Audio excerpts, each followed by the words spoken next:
അയോധ്യ രാമക്ഷേത്ര കൊള്ള അന്വേഷണം പുരോഗമിക്കുന്നതിനിടെ ജീവനക്കാരുടെ കൂട്ടരാജി. ക്ഷേത്രത്തിൽ നിന്ന് 24 ജീവനക്കാരാണ് രാജിവെച്ചത്. പ്രതികളുമായി നടത്തിയ തെളിവെടുപ്പിൽ കൂടുതൽ പണം പിടിച്ചെടുത്തു. ക്ഷേത്രത്തിന്റെ സിഇഒ നിയമനത്തിനുള്ള മാനദണ്ഡം ശ്രീരാമനോടുള്ള ഭക്തിയാണെന്ന് സെർച്ച് പാനൽ അംഗം സുരേഷ് ഹവാരെ പ്രതികരിച്ചു. പ്രധാനമന്ത്രി മൗനം വെടിയണമെന്ന് പ്രതിപക്ഷം ആവശ്യപ്പെട്ടു. അയോധ്യ സംഭാവന കൊള്ളയിൽ അന്വേഷണം തുടരുന്നതിനിടെ രാമക്ഷേത്രത്തിൽ കൂട്ടരാജി. സംഭാവന എണ്ണുന്ന 24 ജീവനക്കാരാണ് രാജി നൽകിയത്. ജോലി സമയം നീട്ടി, ശമ്പളം വെട്ടിക്കുറച്ചു, അവധി കുറച്ചു എന്നിവ ആരോപിച്ചാണ് രാജി. അന്വേഷണത്തിന്റെ നിർണായക ഘട്ടത്തിൽ ഉണ്ടായ രാജി SIT ഗൗരവത്തോടെ അന്വേഷിക്കും. രാജി നൽകിയവർക്ക് ക്ഷേത്രക്കൊള്ളയിൽ എന്തെങ്കിലും പങ്കുണ്ടോ എന്ന് പരിശോധിക്കും. ആവശ്യമെങ്കിൽ ഇവരെ ചോദ്യം ചെയ്യും. കസ്റ്റഡിയിൽ ലഭിച്ച അനുകൽപ് മിശ്ര, ലവ്കുശ് മിശ്ര, കരുണേഷ് പാണ്ഡെ എന്നിവരുമായി നടത്തിയ തെളിവെടുപ്പിൽ പണം, സ്വർണം, 3 കാറുകൾ എന്നിവ പിടിച്ചെടുത്തു.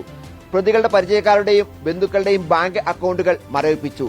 30 അക്കൗണ്ടുകളാണ് മരവിപ്പിച്ചത്. ക്ഷേത്രത്തിന്റെ പ്രവർത്തനങ്ങൾ ഏകോപിപ്പിക്കാൻ സിഇഒ നിയമന നടപടികൾ 3-അംഗ സെർച്ച് കമ്മിറ്റി വേഗത്തിലാക്കി. അപേക്ഷകൾ ക്ഷണിക്കുന്നതിനുള്ള കരട് മാനദണ്ഡങ്ങൾ ഉടൻ തയ്യാറാക്കും. സംഭാവന കൊള്ളയിൽ RSSും BJPയും ജനങ്ങളോട് സത്യം പറയുന്നില്ല എന്ന് CPI ജനറൽ സെക്രട്ടറി D. രാജ പ്രതികരിച്ചു. The BJP RSS combined, they believe in disinformations, misinformations in order to build their own narrative.